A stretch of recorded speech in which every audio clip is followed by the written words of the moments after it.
संतोषी माता की जय। भक्तों, आज आप इस वीडियो में सुनेंगे शुक्रवार के दिन संतोषी माता की संपूर्ण व्रत कथा।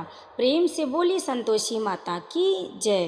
कथा शुरू करने से पहले अगर आपको हमारी ये वीडियो पसंद आए तो लाइक ज़रूर करें, शेयर करें, कमेंट में संतोषी माता की जय लिखकर हमारे चैनल दिव्य कथा कहानी को सब्सक्राइब जरूर कर लें। और भक्तों, संतोषी माता की इस पावन कथा का जिसके सुनने से सुख सौभाग्य बना रहता है, घर में अन्न धन की वृद्धि होती है, तो आप इस कथा का अंत तक श्रवण करें। तो प्रेम से बोलिए जय माँ संतोषी। एक बुढ़िया थी, उसके 7 बेटे थे, 6 कमाने वाले थे। एक बेटा था निकम्मा। बुढ़िया माँ 6 पुत्रों की रसोई बनाती, भोजन कराती और पीछे से जो कुछ बचता तो 7वें को देती थी। परंतु वह बड़ा भोला भाला था, मन में कुछ विचार न करता था। एक दिन अपनी बहू से बोला, देखो मेरी माता का मुझ पर कितना प्रेम है। वह बोली, क्यों नहीं, सबका जूठा बचा हुआ तुमको खिलाती है। वह बोला, भला ऐसा भी कहीं हो सकता है, मैं जब तक आँखों से न देखूं मान नहीं सकता। बहू ने हंसकर कहा, देख लोगे तब तो मानोगे। कुछ दिन बाद बड़ा त्योहार आया। घर में 7 प्रकार के भोजन और चूरमा के लड्डू बने। 7वां पुत्र यह जांचने को सिरदर्द का बहाना कर पतला कपड़ा सिर पर ओढ़कर रसोई घर में सो गया और कपड़े में से सब देखता रहा। 6 भाई भोजन करने आए। उसने देखा माँ ने उनके लिए सुंदर सुंदर आसन बिछाए हैं, 7 प्रकार की रसोई परोसी है और आग्रह करके उनको जिमाती है। वह देखता रहा। 6 भाई भोजन कर उठे। तब माँ ने उनकी जूठी थालियों में से लड्डुओं के टुकड़ों को उठाया और एक लड्डू बनाया। जूठन साफ कर बुढ़िया माँ ने पुकारा, उठो बेटा, 6 भाई भोजन कर गए, अब तू ही बाकी है, उठ न, कब खाएगा। वह कहने लगा, माँ मुझे भोजन नहीं करना, मैं परदेश जा रहा हूँ। माता ने कहा, कल जाना हो तो आज ही जा। वह बोला, हाँ हाँ आज ही जा रहा हूँ। यह कहकर वह घर से निकल गया। चलते समय बहू की याद आई। वह गौशाला में उपले थाप रही थी।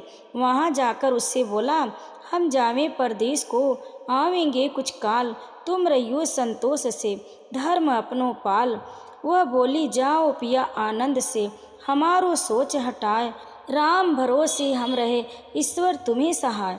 देख निशानी आपकी, देख धरू में धीर, सुध मति हमारी बिसराइयो, रखियो मन गंभीर। वह बोला, मेरे पास तो कुछ नहीं है, यह अंगूठी है सो ले और अपने कुछ निशानी मुझे दे। वह बोली, मेरे पास क्या है, यह गोबर भरा हाथ है। यह कहकर उसके पीठ में गोबर के हाथ की थाप मार दी। वह चल दिया। चलते चलते दूर देश में पहुंचा। वहां पर एक साहूकार की दुकान थी। वहां जाकर कहने लगा, भाई मुझे नौकरी पर रख लो। साहूकार को जरूरत थी। बोला, रह जा। लड़के ने पूछा, तनख्वाह क्या दोगे। साहूकार ने कहा, काम देखकर दाम मिलेंगे। साहूकार के यहाँ नौकरी मिल गई। वह सवेरे 7 बजे से रात तक नौकरी करने लगा। कुछ दिनों में दुकान का सारा लेन देन, हिसाब किताब, ग्राहकों को माल बेचना, सारा काम करने लगा। साहूकार के 7-8 नौकर थे, सब चक्कर खाने लगे। यह तो बहुत होशियार बन गया। सेठ ने भी काम देखा और 3 महीने में उसे आधे मुनाफे का साझेदार बना लिया। वह 12 वर्ष में ही नामी सेठ बन गया। अब बहू पर क्या बीती वह सुने। सास ससुर उसे दुख देने लगे। सारी गृहस्थी का काम करा के उसे लकड़ी लेने जंगल में भेजते। इस बीच घर की रोटियों से, आटे से जो भूसी निकलती उसकी रोटी बनाकर रख दी जाती और फूटे नारियल के खोपरे में पानी। इस तरह दिन बीतते रहे।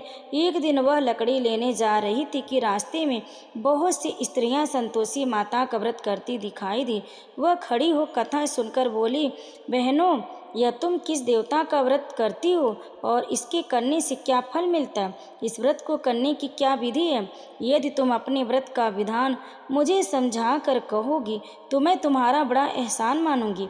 तब उनमें से एक स्त्री बोली, सुनो, यह संतोषी माता का व्रत है। इसके करने से निर्धनता, दरिद्रता का नाश होता है, लक्ष्मी आती, मन की चिंताएं दूर होती, घर में सुख होने से मन को प्रसन्नता और शांति मिलती है, निपुति को पुत्र मिलता है, प्रीतम बाहर गया हो तो जल्दी आता है। कुंवारी कन्या को मनपसंद वर मिलता है। राजद्वार में बहुत दिनों से मुकदमा चलता हो तो खत्म हो जाता है। सब तरह सुख शांति हो, रोग दूर हो जाता है तथा और जो कुछ मन में कामना हो वे सब संतोषी माता की कृपा से पूरा हो जाता है, इसमें संदेह नहीं है। वह पूछने लगी, यह व्रत कैसे किया जाता है, यह भी बताओ तो बड़ी कृपा होगी। स्त्री कहने लगी, 1.25 रुपये का गुड़ चना लेना, इच्छा हो तो 5.25 रुपये का लेना या 11.25 रुपये का सामर्थ्य अनुसार लेना, श्रद्धा अनुसार सवाया प्रसाद लेना। हर शुक्रवार को निराहार कथा कहना, सुनना, इसके बीच क्रम टूटे नहीं। सुनने वाला कोई न मिले तो दीपक जला, उसके आगे जल का पात्र रखकर कथा कहना, परंतु नियम न टूटे। जब तक कार्य सिद्ध न हो नियम का पालन करना और कार्य सिद्ध हो जाने पर ही उद्यापन करना। 3 मास में माता पूरा फल प्रदान करती है। यदि किसी के ग्रह खोटे भी हो तो माता 1 वर्ष में अवश्य कार्य सिद्ध करती है। उद्यापन में 2.5 सेर आटे का खाजा तथा इसी अनुसार से खीर तथा चने का साग बनाना, 8 लड़कों को भोजन कराना, जहाँ तक मिले कुटुंब के लड़के लेना, न मिले तो रिश्तेदारों पड़ोसियों के लड़के बुलाना, उन्हें भोजन करा कर यथाशक्ति दक्षिणा दे। माता का नियम पूरा करना, उस दिन घर में कोई खटाई न खाए। यह सुनकर बुढ़िया के लड़के की बहू चल दी, रास्ते में लकड़ी के बोझ को बेच दिया और उन पैसों से गुड़ चना ले व्रत की तैयारी कर आगे चली और सामने मंदिर देख पूछने लगी, यह किसका मंदिर है? सब कहने लगी, यह संतोषी माता का मंदिर है। यह सुन माता के मंदिर में जा माता के चरणों में लौटने लगी, दीन हो विनती करने लगी, माँ मैं निपट मूर्ख हूँ, हे माता जगत जननी मेरा दुख दूर कर, मैं तेरी शरण में हूँ। माता को दया आई। एक शुक्रवार बीता कि दूसरे शुक्रवार को ही इसके पति का पत्र आया और तीसरे उसका भेजा हुआ पैसा भी आ पहुँचा। यह देख जेठानी मुँह सिकोड़ने लगी, इतने दिनों में इतना पैसा आया, इसमें क्या बड़ाई है? लड़के ताने देने लगे। काकी के पास अब पत्र आने लगा, रुपया आने लगा, अब तो काकी की खातिर बढ़ेगी, अब तो काकी बुलाने से भी नहीं बोलेगी। बेचारी सरलता से कहती, भैया पत्र आवे रुपया आवे तो हम सबके लिए अच्छा है। ऐसा कहकर आंखों में आंसू भरकर संतोषी माता के मंदिर में जा मातेश्वरी के चरणों में गिरकर रोने लगी। माँ मैंने तुमसे पैसा नहीं मांगा, मुझे पैसे से क्या काम है, मैं तो अपने स्वामी के दर्शन और सेवा मांगती हूँ। तब माता ने प्रसन्न होकर कहा, जा बेटी तेरा स्वामी आएगा। यह सुन खुशी से बावली हो घर जा काम करने लगी।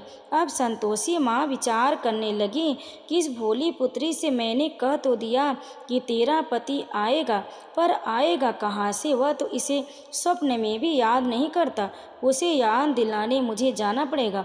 इस तरह माता बुढ़िया के बेटे के पास जाकर स्वप्न में प्रकट हो कहने लगी, साहूकार के बेटे सोता है या जागता है? वह बोला, माता सोता भी नहीं हूँ जागता भी नहीं हूँ, बीच में हूँ, कहो क्या आज्ञा है। माँ कहने लगी, तेरा घर बार कुछ है या नहीं? वह बोला, मेरा सब कुछ है माता, माँ बाप भाई बहन बहू क्या कमी है? माँ बोली, भोले पुत्र तेरी स्त्री घोर कष्ट उठा रही है, तेरे माँ बाप उसे दुख दे रहे, वह तेरे लिए तरस रही है, तू उसकी सुध ले। वह बोला, हाँ माता यह तो मुझे मालूम है, परंतु मैं जाऊँ तो जाऊँ कैसे? परदेश की बात है, लेन देन का कोई हिसाब नहीं, कोई जाने का रास्ता नजर नहीं आता, कैसे चला जाऊँ? माँ कहने लगी, मेरी बात मान, सवेरे नहा धोकर संतोषी माता का नाम ले, घी का दीपक जला, दंडवत कर दुकान पे जा बैठना, देखते देखते तेरा लेन देन सब चुक जाएगा, जमा माल बिक जाएगा, साँझ होते होते धन का ढेर लग जाएगा। सवेरे सुबह जल्दी उठकर उसने लोगों से अपने सपने की बात कही तो वे सब उसकी बात अनसुनी कर दिल लगी उड़ाने लगे, कहीं सपने भी सच होते हैं। एक बूढ़ा बोला, देख भाई मेरी बात मान, इस तरह साच झूठ कहने के बदले देवता ने जैसा कहा है वैसा ही कर। उसने बूढ़े की बात मान ली। थोड़ी देर में वह क्या देखता है कि देने वाले रुपया देने लगे, लेने वाले हिसाब लेने लगे, कोठे में भरे सामानों को खरीदार नगद दाम दे सौदा करने लगे, शाम तक धन का ढेर लग गया। माता का चमत्कार देख प्रसन्न हो मन में माता का नाम ले घर ले जाने के वास्ते गहना कपड़ा खरीदने लगा और वहाँ के काम से निपट वह घर को रवाना हुआ। वहाँ बहू बेचारी जंगल में लकड़ी लेने जाती, लौटते वक्त माँ के मंदिर में विश्राम करती है। वह तो रोज उसका रुकने का स्थान था। दूर से धूल उड़ती देख वह माता से पूछती, हे माता, यह धूल कैसी उड़ रही है? माँ कहती, हे पुत्री, तेरा पति आ रहा है। अब तू ऐसा कर, लकड़ियों के 3 बोझ बना ले, एक नदी के किनारे पर रख, दूसरा मेरे मंदिर में और तीसरा अपने सर पर रख। तेरे पति को लकड़ी का गट्ठा देखकर मोह पैदा होगा, वह यहाँ रुकेगा, नाश्ता पानी बना खा कर माँ से मिलने जाएगा। तब तू लकड़ियों का बोझ उठाकर घर जाना और बीच चौक में गट्ठा डालकर 3 आवाज़ें जोर से लगाना, लो सासू जी लकड़ियों का गट्ठा लो, भूसी की रोटी दो, आज नारियल के खोपरे में पानी दो, मेहमान कौन आया है आज? माँ की बात सुन बहुत अच्छा माता कहकर प्रसन्न हो लकड़ियों के 3 गट्ठे ले आई। एक नदी के तट पर रखा, एक माता के मंदिर पर रखा। इतने में वह मुसाफिर आ पहुंचा। सूखी लकड़ी देख उसकी इच्छा हुई कि अब यहीं विश्राम करें और भोजन बना खाकर गांव जाए। इस प्रकार भोजन बना विश्राम कर वह गांव को गया, सबसे प्रेम से मिला। उसी समय बहू सिर पर लकड़ी का गट्ठा लिए आती है, लकड़ी का भारी बोझ आंगन में डाल जोर से 3 आवाज़ देती है, लो सासू जी लकड़ी का गट्ठा लो, भूसी की रोटी दो, नारियल के खुपरे में पानी दो, आज कौन मेहमान आया है? यह सुनकर सास बाहर आती है और अपने दिए हुए कष्टों को भुलाने के लिए कहती है, बहू ऐसा क्यों कहती हो, तेरा मालिक ही तो आया है। आ बैठ, मीठा भात खा, भोजन कर, कपड़े गहने पहन। इतने में आवाज़ सुन उसका स्वामी बाहर आता है और अंगूठी देख व्याकुल हो माँ से पूछता है, माँ यह कौन है? माँ कहती, बेटा यह तेरी बहू है। आज 12 वर्ष हो गए जब से तू गया है, तब से सारे गांव में जानवर की तरह भटकती फिरती है, काम काज घर का कुछ नहीं करती, 4 समय आकर खा जाती है। अब तुझे देखकर भूसी की रोटी और नारियल के खोपरे में पानी मांगती है। वह लज्जित हो बोला, ठीक है माँ, मैंने इसे भी देखा है और तुम्हें भी देखा, अब मुझे दूसरे घर की ताली दो, मैं उसमें रहूँगा। तब माँ बोली, ठीक है बेटा, तेरी जैसी मर्जी, कहकर ताली का गुच्छा पटक दिया। उसने ताली ले दूसरे कमरे की जो तीसरी मंजिल के ऊपर का कमरा था खोलकर सारा सामान जमाया। एक दिन में ही राजा के महल जैसा ठाट बाट बन गया। अब क्या था, वे दोनों सुखपूर्वक रहने लगे। इतने में अगला शुक्रवार आया। बहू ने अपने पति से कहा, मुझे संतोषी माता व्रत का उद्यापन करना है। पति बोला, बहुत अच्छा, खुशी से करो। वह तुरंत ही उद्यापन की तैयारी करने लगी। जेठ के लड़कों को भोजन के लिए कहने गई तो उसने मंजूर किया, परंतु पीछे से जेठानी और अपने बच्चों को सिखलाती है, देखो रे, भोजन के समय सब लोग खटाई मांगना, जिससे उसका उद्यापन पूरा न हो सके। लड़के जीवने आए, खीर पेट भर खाई, परंतु बात याद आती कहने लगे, हमें कुछ खटाई दो, खीर खाना हमें नहीं भाता, देखकर अरुचि होती। बहू कहने लगी, खटाई किसी को नहीं दी जाएगी, वह तो संतोषी माता का प्रसाद है। लड़के तुरंत उठ खड़े हुए, बोले, पैसे लाओ। भोली बहू कुछ नहीं जानती थी, उन्हें पैसे दे दिए। लड़के उसी समय जा कर के इमली लेकर खाने लगे। यह देखकर बहू पर संतोषी माता ने कोप किया। राजा के दूत उसके पति को पकड़ कर ले गए। जेठ जेठानी मनमानी वचन कहने लगे, लूट लूट कर धन इकट्ठा कर लाया था, सो राजा के दूत पकड़ कर ले गए। अब सब मालूम पड़ जाएगा जब जेल की हवा खाएगा। बहू से यह वचन सहन नहीं हुआ। रोती रोती माता के मंदिर में गई और बोलने लगी, हे माता, तुमने यह क्या किया? हंसा कर अब क्यों रुलाने लगी? माता बोली, पुत्री, तूने उद्यापन करके मेरा व्रत भंग किया, इतनी जल्दी सब बातें भुला दी। वह कहने लगी, माता भूली तो नहीं हूँ, न कुछ अपराध किया, मुझे तो लड़कों ने भूल में डाल दिया, मैंने भूल से उन्हें पैसे दे दिए, मुझे क्षमा कर दो। माँ बोली, ऐसी भी भूल कहीं होती है? वे बोली, अब भूल मत करना। वह बोली, अब न होगी माँ, अब बतलाओ वह कैसे आएंगे? माँ बोली, जा पुत्री, तेरा पति तुझे रास्ते में ही आता मिलेगा। वह घर को चली, राह में पति आता मिला। उसने पूछा, तुम कहाँ गए थे? तब वह कहने लगा, इतना धन कमाया है, उसका टैक्स राजा ने मांगा था, वह भरने गया था। वह प्रसन्न हो बोली, भला हुआ, अब घर चलो। कुछ दिन बाद फिर शुक्रवार आया। वह बोली, मुझे माता का उद्यापन करना। पति ने कहा, करो। वह फिर जेठ के लड़कों से भोजन को कहने गई। जेठानी ने एक दो बातें सुनाई और लड़कों को सिखा दिया कि तुम पहले ही खटाई मांगना। लड़के कहने लगे, हमें खीर खाना नहीं भाता, जी बिगड़ता है, कुछ खटाई खाने को देना। वह बोली, खटाई खाने को नहीं मिलेगी, आना है तो आओ। फिर वह ब्राह्मणों के लड़के लाकर भोजन करने लगी और यथाशक्ति दक्षिणा की जगह एक एक फल उन्हें दिया। इससे संतोषी माता प्रसन्न हो गई और उसका उद्यापन भी पूर्ण हुआ। फिर माता की कृपा होती 9वें मास उसको चंद्रमा के समान सुंदर पुत्र प्राप्त हुआ। पुत्र को लेकर प्रतिदिन माता जी के मंदिर में जाने लगी। माँ ने सोचा कि यह रोज आती, आज क्यों न मैं भी इसके घर चलूं, इसका आसरा देखूं तो सही। यह विचार कर माता ने भयानक रूप बनाया।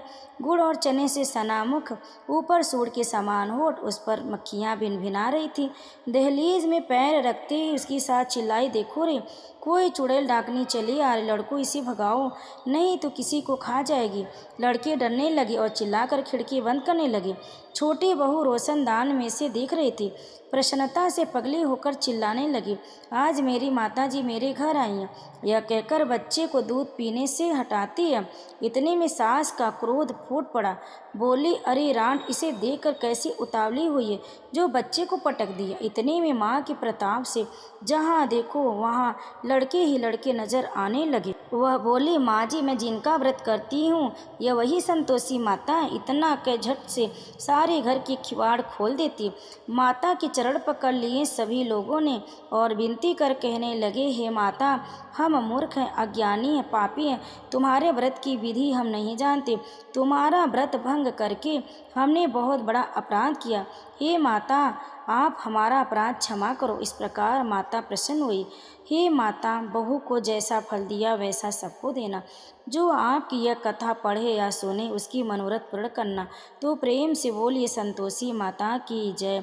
भक्तों, संतोषी माता की यह व्रत कथा हमें यह शिक्षा देती है कि सच्ची श्रद्धा, धैर्य और संतोष से हर समस्या का समाधान हो जाता है। इस व्रत का मुख्य उद्देश्य है संतोष में ही सुख। जो भी भक्त पूरे नियम और श्रद्धा से शुक्रवार व्रत करता है उसकी सभी मनोकामनाएं धीरे धीरे पूर्ण होती है। माँ संतोषी की कृपा से आर्थिक समस्या दूर होती है, पारिवारिक कलह समाप्त होता है, विवाह और संतान संबंधित समस्याओं का समाधान मिलता है। अंत में यही कहा जा सकता है कि श्रद्धा, नियम, संतोष यानी कि संतोषी माता की कृपा प्राप्त होती है। संतोषी माता व्रत कथा एक धार्मिक कथा है जिसमें माँ संतोषी की महिमा और उनके व्रत के प्रभाव का वर्णन किया गया है।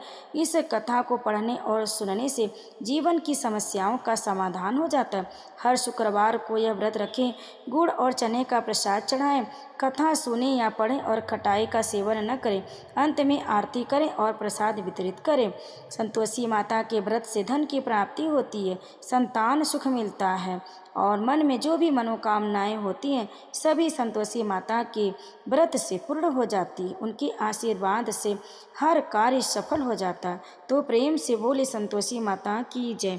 भक्तों, अगर आपको हमारी यह कथा पसंद आई, वीडियो अच्छी लगी तो लाइक ज़रूर करें, शेयर करें, कमेंट में संतोषी माता की जय लिखें और हमारे चैनल दिव्य कथा कहानी को सब्सक्राइब जरूर कर लें। आपको हमारे चैनल पर व्रत कथा, पूजा पाठ से जुड़ी हुई वीडियो मिलती रहेंगी। इसके लिए आप बेल आइकन को भी प्रेस करें ताकि जब भी हम कोई वीडियो अपलोड करें तो आपके पास सबसे पहले पहुंचे।